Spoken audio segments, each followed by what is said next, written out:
we spend so much of our lives, I mean, really years, decades, just obsessing over the science of money, right? How to Right. invest, how to budget. How to pile it up. Exactly, how to build that net worth. We treat it like this solvable engineering problem, something you can quantify. And look, we get pretty good at that part.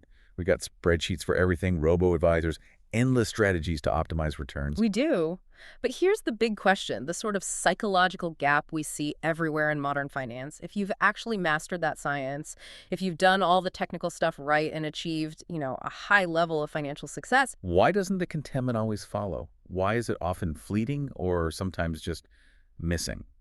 And that right there brings us to our mission for this deep dive. We're looking into a pre-publication analysis of Morgan Housel's new book, his highly anticipated work, The Art of Spending Money. It's scheduled for release October 7, 2025. And this book really shifts the whole conversation, doesn't it? It really does. It's not about how to accumulate more wealth.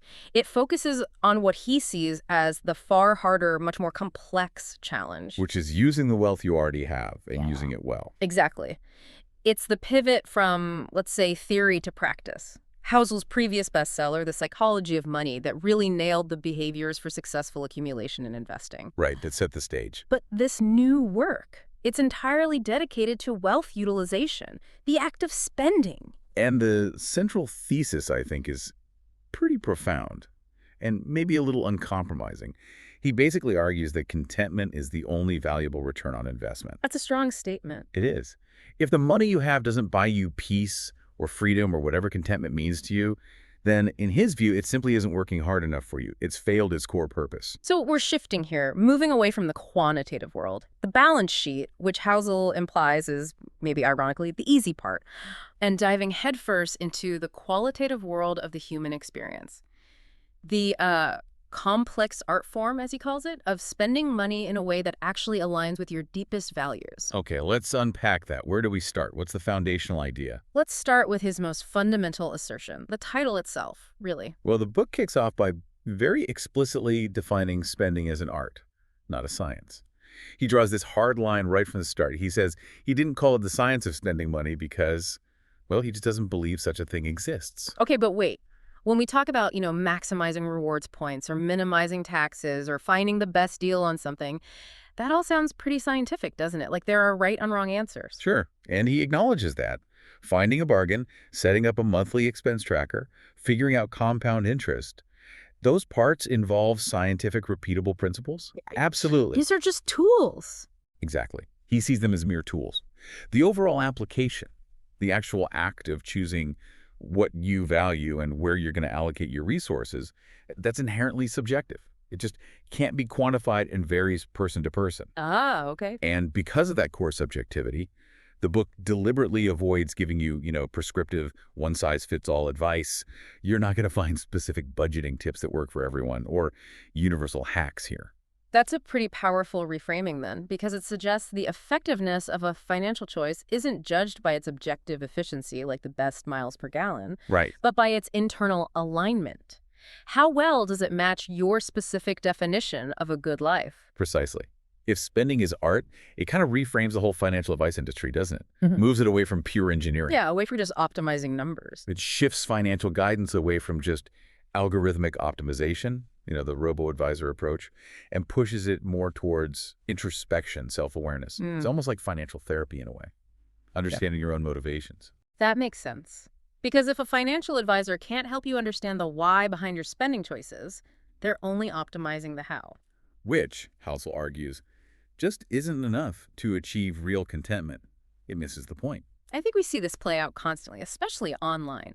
The endless debates. Housel notes that most arguments about how someone should spend are often just, people with very different preferences talking over each other. Yeah, and he finds the fact that we even have these debates kind of absurd. He asks you to think about how ridiculous it would be if we applied that same rigid objectivity to other subjective things, like taste.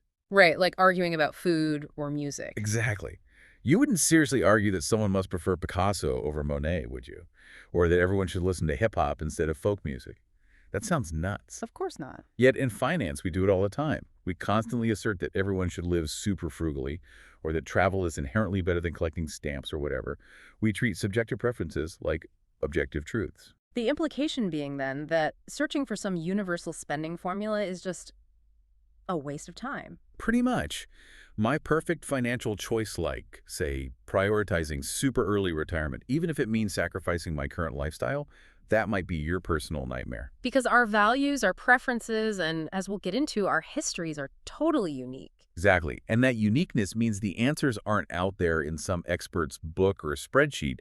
You need to look inward, not outward. Which is a big departure from a lot of traditional financial self-help, which often promises these fixed solutions. Do this, buy that, stop buying lattes, and you'll be rich. Right. Housel is arguing that the whole framework is kind of flawed from the start.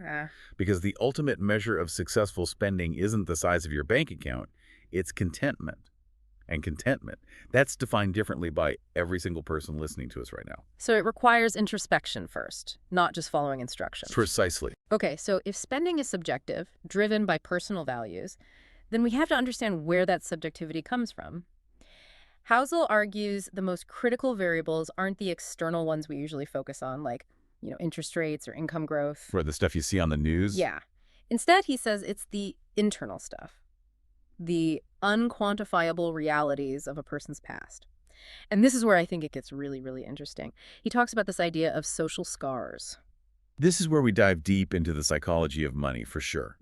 Housel suggests our money habits, especially the ones related to, let's say, conspicuous consumption and showing off wealth, are profoundly shaped by our unique, sometimes painful personal histories. Like what kind of experiences? Things like growing up poor, or maybe facing ridicule for not having the right clothes, or feeling socially excluded during your formative years. He basically posits that the impulse to flash your wealth around is often a direct, probably subconscious attempt to heal these old social wounds. Wow. So if someone buys, I don't know, a huge, maybe impractical luxury item like a massive SUV they only drive in the city, or some super extravagant watch, they aren't necessarily just being vain or materialistic. It could be something deeper. Exactly. They might be using that physical object, that material thing, as a kind of psychological bandage for a past injury, a past hurt. So it's compensatory. That's the idea. How it links that intense desire for a material trophy to signify what I've done, as he puts it, directly back to these deep-seated feelings of inadequacy, maybe felt way back in childhood or adolescence. Can you give an example? Sure. Think about two people who both become very successful financially. One grew up with generational wealth, always comfortable. For them, a really flashy display might seem, I don't know, vulgar or just unnecessary. It doesn't prove anything. Okay. But now take someone who was maybe mercilessly teased in school for wearing cheap shoes or living in a small house feeling less than. For that person, achieving wealth and then buying that same luxury item, it might feel like the ultimate necessary symbol of success. It's proof. It's proof they overcame something crippling. It's like a balm for those old injuries, a way to kind of rewrite their past narrative and say, see, I made it. And this isn't some new modern phenomenon tied to social media or anything. You mentioned there's a historical example. Yeah, it's fascinating. The source material references this Washington Post headline from way back in 1927. It read, "The more you were snubbed while poor, the more you enjoy displaying your wealth." 1927, so almost a century ago. Exactly. It perfectly captures this compensatory nature of status spending. It suggests we spend money sometimes to try and, like, retrofit our past, to communicate back to our former selves and maybe to the people who rejected us that, hey, we are worthy now. Okay, understanding that really highlights what Housel calls the folly of comparison, doesn't it? The whole idea of keeping up with the Joneses. Absolutely. If we're constantly told, oh, you should buy the same car as your neighbor, or you need a house as big as theirs, Housel basically argues that copying their spending habits is psychologically incoherent. It makes no sense for you. Why incoherent? Because you're completely ignoring the unique internal drivers behind their decisions. If your neighbor, Mr. Jones, buys that huge house because subconsciously he's trying to signal success to, say, a critical parent who's long gone, well, copying his enormous mortgage isn't likely to bring you genuine satisfaction because your internal driver, your social scar, is probably totally different. It won't scratch your itch. Exactly. Housel calls it almost immature to assume other people should like what you like. Your financial decisions have to be personalized to your history, not theirs. I wonder, though, how easy is it to identify these scars? Most people probably don't consciously think, right, I'm buying this $50,000 car because I felt inadequate in 5th grade. It must be pretty buried deep down. Oh, absolutely. It's usually not conscious at all. And that's why Housel reframes problematic financial behavior entirely. It's not just a failure of character or discipline, which is kind of the traditional view, right? You just lack willpower. Instead, he proposes almost a medicalization of financial behavior. He suggests that poor spending habits, chronic overspending, maybe compulsive shopping, are often a symptom of unresolved psychological issues. Okay, so treating the symptom versus the root cause. Exactly. If you treat overspending as just a character flaw, what's the usual remedy? Shame, deprivation, rigid budgeting, which, let's be honest, rarely sticks long term. But if you treat it as a symptom... Then the remedy shifts completely. It moves towards empathy, toward introspection. Okay. The critical question changes. It's no longer, how can I force myself to stop overspending? It becomes the much deeper, maybe harder question. Why do I feel this desperate need to spend in this particular way? What wound am I actually trying to soothe here? So the solution isn't necessarily a new budget app. Probably not. It's more likely genuine self-awareness, maybe even therapy, to heal the root cause, the social scar. Because if you don't address that underlying issue, you'll just keep spending to try and bandage it, and you'll be perpetually stuck in that cycle of compensatory consumption. All right, so our history, our scars, they drive our subjective choices. But how does Housel help us organize those choices? It seems like he boils the entire use of money down into two fundamental purposes, right? This difference between utility and status. That's right. This dichotomy is really the engine room of the book's philosophy. Money is either a practical tool or it's a social yardstick. Okay, explain utility first. So when you spend for utility, the focus is all about intentionality and genuine functional improvement in your life. It's about making things better for you, kind of independent of what anyone else thinks. And what are the highest forms of utility, according to him? He identifies things like purchasing independence, buying back your freedom, deepening relationships, spending on experiences with loved ones, and buying back your time, maybe paying for services that free you up. That's a much richer definition of utility than just, buying a cheap, reliable toaster. Exactly. We often think of utility as just basic practicality, but Housel expands it. He might say, for instance, that a large house's true utility isn't just its square footage or its potential appreciation value, but rather its ability to facilitate large family gatherings, to connect people, to provide genuine comfort and security. The emotional return on investment becomes the key metric there, not just the financial one. Okay, that makes sense. So that's utility. What about the other side, status? Spending for status is the opposite. It's purely performative, it's competitive, and it's primarily driven by envy, by wanting to keep up or show off. So it's spending aimed at external validation, proving something to other people. Precisely. Proving something to people you may not even know or particularly like. And the book's proposed antidote to constantly chasing status is pretty concise and clear. Spend for utility, not status. Let's make that distinction really concrete. Can you give a specific practical example, something we can immediately relate to? Sure. Housel uses the specific example of choosing, say, a high-end Toyota over an entry-level BMW. Both get you from A to B, right? Both are reliable cars. But the BMW, especially an entry-level one, is often purchased, at least partly, as a status symbol. It's driven by the desire for the logo, for what others see. Right. The high-end Toyota, on the other hand, represents prioritizing internal value, things like reliability, lower maintenance, maybe peace of mind, the things you feel. It's presented as a conscious choice. Prioritize hassle-free internal satisfaction over external signaling. That choice, that distinction, connects directly to another crucial point Housel makes, doesn't it? The difference between being rich and being wealthy. Yes, absolutely. We tend to use those words interchangeably, but he draws a very sharp line between them. So how does he define them differently? Being rich, in his view, is visible and immediate. It's a function of your current income, your ability to buy things right now. It's the flashy car, the big house, the expensive clothes. Okay, that's richness. What's wealth? Being wealthy is different. It's about having financial freedom. It's having options. It's the ability to live life entirely on your own terms. And crucially, Housel states that true wealth is often invisible. Invisible wealth. How can wealth be invisible? That must be a tough concept for people to grasp, especially today. It is, because it's defined by the things you didn't buy. Wealth is the money that remains unspent. He says wealth is the cars that you didn't purchase and the giant house that you didn't buy. So money you haven't spent. What does that buy you? It buys something intangible, but in his view, infinitely more valuable. Yeah. Freedom, independence, and being able to spend time in your own way. Housel's argument is really powerful here. Saving isn't just deprivation. It's not just not spending. It is the active, conscious purchase of personal autonomy. Wow. So the ultimate financial asset isn't the stock portfolio or the real estate. It's an uncommitted calendar, the freedom to choose. That's a great way to put it. And this is illustrated so powerfully by that historical example he uses, the Vanderbilt family. Right, one of America's richest families ever, but they failed this rich versus wealthy test spectacularly. They really did. The Vanderbilts inherited staggering riches, wealth that would dwarf even today's billionaires, adjusted for inflation. But, as Housel points out, they were ultimately entrapped by spending. How so? They weren't wealthy in the Housel sense because their money completely controlled their lives. They had to maintain dozens of gigantic estates, manage huge staffs, constantly fund these endless social obligations just to keep up the status they defined for themselves. It became a burden. Exactly. Their financial obligations became this kind of gilded cage. They were technically incredibly rich, but their money owned them.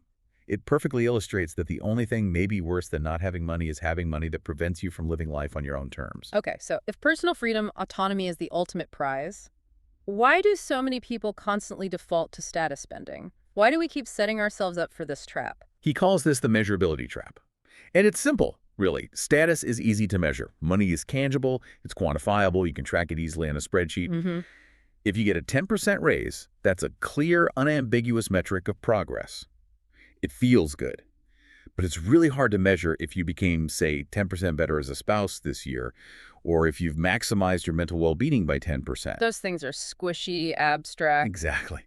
And because money provides such an easy, visible yardstick, we tend to default to chasing it and, crucially, displaying its output, the stuff we buy, as a proxy for progress, even when that progress doesn't actually equate to more happiness or real utility in our lives. And social media platforms just pour gasoline on that fire. Infinitely. Social media is basically an engine designed for quantifying and comparing status signals. It makes the vacations, the homes, the clothes, the watches hyper-visible and instantly comparable to literally millions of other people. Yeah, it's constant. This constant, pervasive visibility makes that yardstick function of money more seductive and potentially more damaging than ever before. Housel's work feels like a necessary antidote, trying to force us to turn off those external signals and focus back on the internal utility function of money for our lives. Okay, so we've established spending is an art driven by our unique personal history and the utility status battle. Housel then goes on to detail these specific psychological traps that can derail even the most financially savvy people, things that trip us up constantly. Right, the common pitfalls. Let's start with the one he calls the appetite for applause. This idea that we miscalculate social signaling when we spend to impress others. Yeah, this is a big reality check. Housel puts it very directly. No one is as impressed with your possessions as much as you are. Ouch. That's blunt. It is. But think about it. When people see your wealth, your fancy new car, your expensive watch, whatever it is, they're almost never thinking, wow, that person is so admirable. I respect them so much. What are they thinking then? Overwhelmingly, Housel argues, they're using your wealth as a new benchmark for their own desires. So they see the luxury item and think, okay, I need to figure out how to get that for myself, not, wow, look how great that person is. Exactly. It doesn't generate respect. It often just generates envy or recalibrates their own aspirations upwards. So the pursuit of applause from strangers is basically ineffective because everyone else is too busy running their own status race in their own head. Yeah, you buy the $100,000 car hoping for validation. And the person driving next to you just thinks, huh, if I ever make that kind of money, I'm definitely getting the $150,000 model instead. So what's the rational approach then, according to Housel? How do you combat this? He suggests narrowing your audience dramatically. Only use money, if you could use it for attention at all, to gain the attention, love, and respect of the very small circle of people whose opinions you genuinely value, your family, your close friends. Forget the crowd. Focus on the inner circle. Exactly. You don't need the applause of strangers. You need the genuine respect and connection with the people who actually matter in your life. Okay, trap number 2. The hedonic treadmill. We've heard of that. But Housel frames it with a very specific twist, something about a 2x dopamine drive. Right. This gets into the neuroscience that kind of underpins permanent discontent. Our brains, he explains, are wired for the dopamine hit we get from progress, from anticipation, from moving towards a goal, not necessarily from arriving at a static point. The journey, not the destination. Pretty much. The question he uses to illustrate this is brilliant, I think. He asks, what feels better, Having a $100,000 net worth during a roaring bull market where it's growing fast every month, or having a static $1 million net worth that hasn't budged an inch in 10 years. Instinctively, the $100K growing fast feels better. There's excitement potential. That's what most people say. It represents movement, growth, the anticipation of more. That's the dopamine hit of the chase. The static million, while objectively much better, lacks that feeling of progress. Okay, so how does that lead to the 2x trap? It means the amount of money we believe we need to finally be happy is almost always unconsciously about 2x whatever we currently possess. As soon as you hit your goal of, say, $1 million, your brain almost immediately resets the goalpost to $2 million to get that progress feeling again. You never quite arrive. You never quite arrive. And adding another layer, Housel notes that the actual joy derived from purchases tends to diminish as your income rises. Why? Because the purchase represents less struggle, sacrifice, and sweat. That item you saved up for over months, making real sacrifices. It delivers far more lasting satisfaction than the item you just casually bought with a tiny fraction of your massive wealth. The struggle itself adds value. Yeah, I think we can all recognize that feeling of the goalpost just shifting the moment you reach it. Okay, what about the flip side? The trap for the super disciplined savers. Frugality inertia. Yes, this is a truly cruel irony, often hitting the people who think they've done everything right by maximizing their savings rate for decades. What is it exactly? Frugality inertia describes that state where the habit of saving, of optimizing, of being frugal becomes so deeply ingrained in your identity that the means, the act of saving, completely eclipses the end goal, which was presumably to fund a comfortable life, especially in retirement. So they become psychologically incapable of actually spending the money they saved. That's the paradox. They find it psychologically impossible, or at least deeply uncomfortable, to transition into a spending phase, even when they are financially secure beyond any reasonable doubt. They have more than enough, but they can't flip the switch. They fear spending the money more than they value the life experiences that money could now fund for them. Yes, they're mentally trapped. They've spent maybe 40 years defining themselves by their discipline, their thrift, their ability to not spend. Reversing that core identity feels like failure, like giving up. So they have the money, but the money still controls their personality and choices. They end up sacrificing their present comfort and their future enjoyment because they never learned the art of spending it well. Wow. Okay, we also see the opposite of that, right? Compensatory consumption, which Housel gives the evocative name the misery tax. Yeah, this is what he calls revenge spending. It's basically frivolous or excessive purchases that are designed, consciously or not, to make up for the misery of how the money was earned in the first place. How does he illustrate that? He uses this really powerful analogy. If you hold someone underwater for a minute, when they finally surface, they don't take a calm, normal breath. They gasp, right? They desperately gulp for air. Okay. Similarly, he says the professional who's been working soul-crushing 100-hour weeks in a job they hate doesn't usually spend their big bonus calmly or thoughtfully. They gasp with their money. How? Like a huge luxury trip or some extravagant purchase? Exactly. Something big, something visible, something that feels like it justifies the grueling sacrifice they just endured. It's an attempt to prove to themselves, see, all that pain was worth it because now I have this. So it's not really a reward, it's more like a tax you pay for having an unfulfilling job. That's exactly his point. It's a self-imposed misery tax. You use spending to try and justify the time, the energy, the life force you lost earning that money. And this links critically back to the idea of utility. If your career provides genuine utility, meaning purpose, fulfillment, you feel less of an urge to engage in that kind of status spending, to heal the wound of the work itself. The person who loves their work doesn't need the big splurge to feel okay about it. They feel less of an urge to compensate with heavy, frivolous expenditures, Housel argues. That gasping spender is often trying to make up for something missing in their daily work life. Makes sense. Okay, one last trap. Parkinson's law of triviality, but applied specifically to our financial lives. Financial attention misallocation. Right. This classic trap is all about how we tend to waste enormous mental energy on relatively small, trivial financial decisions while completely overlooking the monumental, truly life-altering ones. What's the famous example of this? The classic example Housel references is the story of a fictional finance committee. They quickly approve a proposal for a $10 million nuclear reactor because the sum is so huge, the technical details so complex, that most members can't really contextualize it or feel qualified to argue about it. Okay. But then they spend 2/3 of the meeting locked in a heated debate over the proposed $20 budget for coffee and cookies for employee refreshments. Huh. Because everyone has a strong opinion on coffee and cookies, right?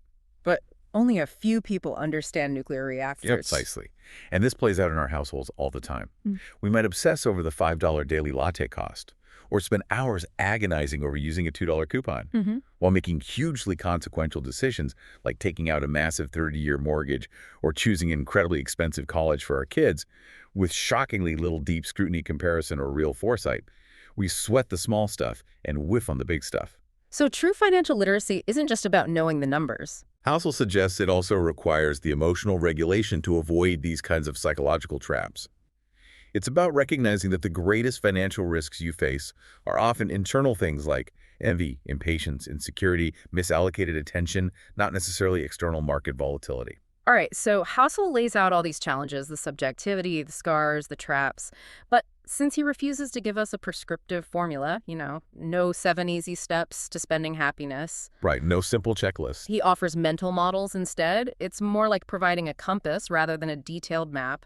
And the North Star metric he proposes seems really deeply human. The goal is minimizing future regret. This is such a powerful shift. It moves the entire focus away from simply maximizing a numerical outcome, like your net worth, towards maximizing your long-term peace of mind. It's a non-financial benchmark for financial planning.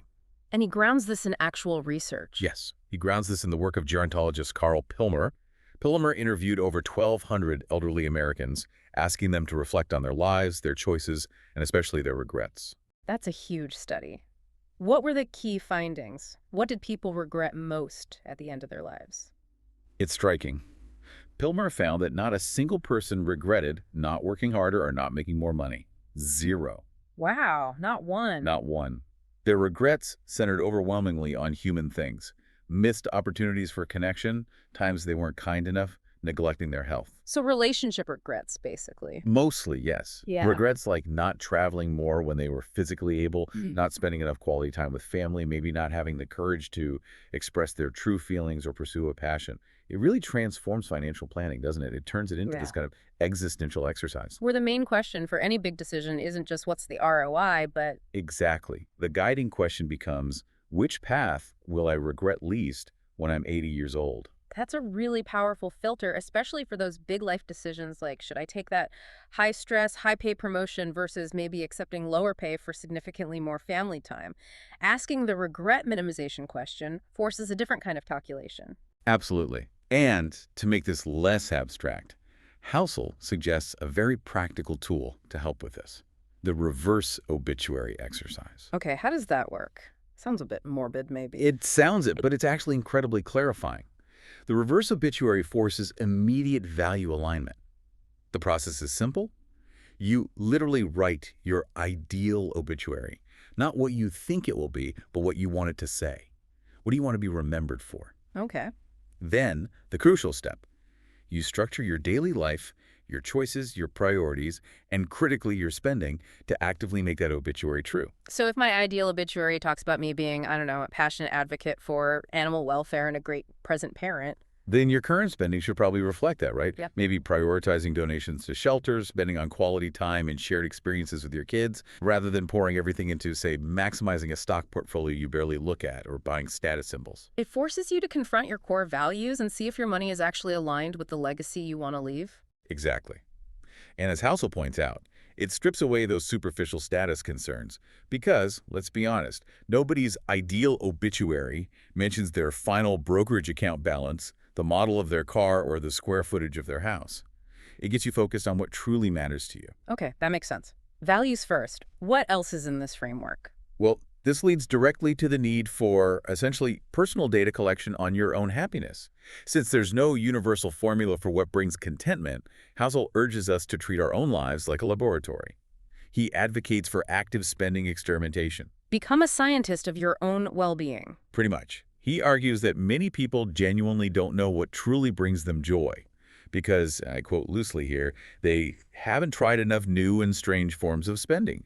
We get stuck in these consumption ruts, buying the same kinds of things over and over. So what's the actionable strategy? Consciously allocate some money, maybe even budget for it, to try various different categories of spending.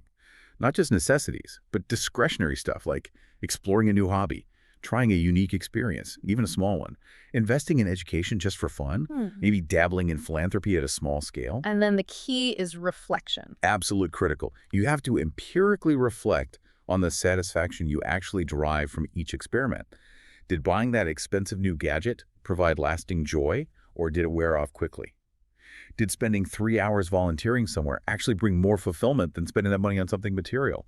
You need to gather data on your own happiness drivers, not just assume you know the answers based on advertising or what others do. Collect your own happiness data. I like that. Finally, Housel also touches on the social dimension, right? Modeling wealth and the intergenerational transfer of money and values. Yes, this is essential for anyone with kids or dependents or even just thinking about legacy. He emphasizes a simple but profound truth. Children learn most about money not from lectures or allowance systems, but from silently observing their parents' habits and attitudes day in and day out. If parents consistently prioritize status symbols over experiences or connection, guess what the kids will likely grow up valuing? Status symbols. Probably. So parents have a responsibility to consciously model prioritizing utility, freedom, and contentment over just visible display. Their actions speak way louder than any financial literacy lesson. And he also challenges the traditional way we think about inheritance. He does. He poses a very pragmatic challenge. He argues that it's often far more logical and significantly more impactful to provide substantial financial help to your children when they are young, say, in their 20s or 30s. When they're just starting out. Exactly. When they're maybe starting families, trying to pay off daunting student loans, scraping together a down payment for a first home. He points out that the marginal utility, the actual impact on quality of life of a $50,000 gift to a young person struggling to launch their career is infinitely higher. Then that same $50,000 given as a bequest to a 70-year-old who is likely already financially secure and well-established. Precisely. Delaying all financial transfer until death, he suggests, often wastes the money's potential to truly improve the recipient's quality of life during the years when they need it most and when it could make the biggest difference. It's something to really think about. Okay, so we've explored the core ideas. Spending as art, the power of social scars, utility over status, the psychological traps, and this framework based on regret, minimization, and experimentation. How does this whole philosophy, this radical focus on introspection and contentment, stack up when we compare it to some of the other big, dominant personal finance ideologies out there? Where does Housel fit in? That's a great question. Housel really occupies a unique space, I think. Let's start by contrasting him with, say, the FIRE movement, financial independence, retire early. Okay. FIRE is all about aggressive saving, often extreme delayed gratification, right? It's very focused on hitting specific mathematical targets, like the FIRE number based on the 4% rule. Exactly. FIRE is almost entirely focused on those quantitative outcomes. The number, the savings rate. It's a highly mathematical system built on optimizing future financial security, sometimes at a significant cost to current enjoyment or well-being. And Housel flips that emphasis.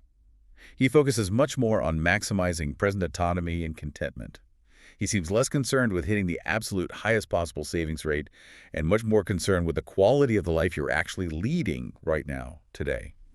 He provides a crucial counterbalance to that extreme delayed gratification model, implicitly asking, look, if you're utterly miserable for 20 years just so you can retire a few years early, did you really win? Right. What's the point of freedom if the journey to get there crushed you? Okay, what about someone like Dave Ramsey? His approach is famous for being very clear, very rigid, very unambiguous. Yeah, Ramsey operates on what you might call a moral, almost abstinence model of finance. You've got the strict baby steps, the intense focus on becoming debt-free, cutting up the credit cards. He offers incredible clarity and black and white rules that work brilliantly for people who need that structure, especially if they're digging out of debt. He provides the path. Exactly. Housel is almost the polar opposite in terms of prescription. He offers introspection, nuance, a qualitative compass. Ramsey gives you the path. Housel asks you to discover your own path by looking inward and understanding your unique psychology and values. You could say Housel's philosophy is aimed more at people who have perhaps already mastered the Ramsey basics of getting out of debt and living within their means and are now seeking a deeper, more personalized purpose for their money. That makes sense. Then there's someone like Ramit Sethi who talks a lot about defining your rich life and encourages guilt-free spending on the things you truly love. There seems to be some overlap there with Housel. There definitely is overlap, particularly in the psychological focus. Both Housel and Sethi emphasize aligning your money with your personal values and finding joy in spending. But I'd say Housel grounds his philosophy perhaps more deeply in long-term contentment and the minimization of future regret. Sethi often emphasizes, quite effectively, designing your life now and spending extravagantly, guilt-free, on what you love today. Housel shares that, but pushes a bit further, asking that deeper, maybe slightly more philosophical question. It's not just, how do I spend guilt-free on the things I want, but also, am I absolutely sure that the things I currently want are actually worth wanting in the first place? Will they lead to lasting fulfillment or just fleeting pleasure? It's a subtle but important distinction. So putting it all together, the synthesis seems to be that Housel's approach is maybe the most abstract, certainly the least prescriptive of the major voices. It's like the philosophical guide for the person who's already mastered the technical basics of accumulation, the science of money. Right. And is now grappling with the much harder, more existential question of the purpose of their wealth. They're ready for the art. I think that's a perfect way to put it. He's almost like the philosophical elder statesman of personal finance now. He acknowledges the tactical necessity of saving and investing, like FIRE emphasizes, and the importance of discipline and avoiding debt, like Ramsey drills home. But he elevates the entire conversation by providing the crucial why, the context, the meaning, the purpose behind it all. His work is less a how-to manual and more a why-to guide for converting financial assets into a genuinely life well lived. And the ultimate goal of this book, the art of spending money, as defined in the analysis we looked at. It was defined beautifully, I thought, to get the most out of what you already have and learning to want what's worth wanting. It's really about making conscious, self-aware choices that lead to genuine, durable contentment, not just those fleeting highs you get from consumption. So this deep dive really underscores a fundamental shift in perspective, doesn't it? The ultimate goal of our financial lives isn't just to maximize a number on a brokerage statement or a spreadsheet somewhere. It wants something bigger than that. It's about maximizing our personal sovereignty, our freedom, our autonomy, and just as importantly, minimizing those internal psychological risks that can sabotage our well-being. And the most valuable return on any investment, according to Housel's analysis here, isn't going to be measured in percentage points or market outperformance or asset appreciation. It's measured in something much quieter, much more valuable. A durable internal peace of mind. That's the final and maybe the most crucial piece of the entire financial puzzle. Okay, so here's a final provocative thought for you, the listener, to maybe mull over after this. Housel suggests pretty strongly that the greatest financial risks you actually face are those internal states, things like envy, insecurity, impatience, maybe comparing yourself constantly to others, not necessarily the ups and downs of the stock market. If that's true, if your internal state is the biggest threat to both your financial success and your contentment, what new, maybe non-financial metrics should you start using today to audit the health of your internal state? Something for you to explore on your own.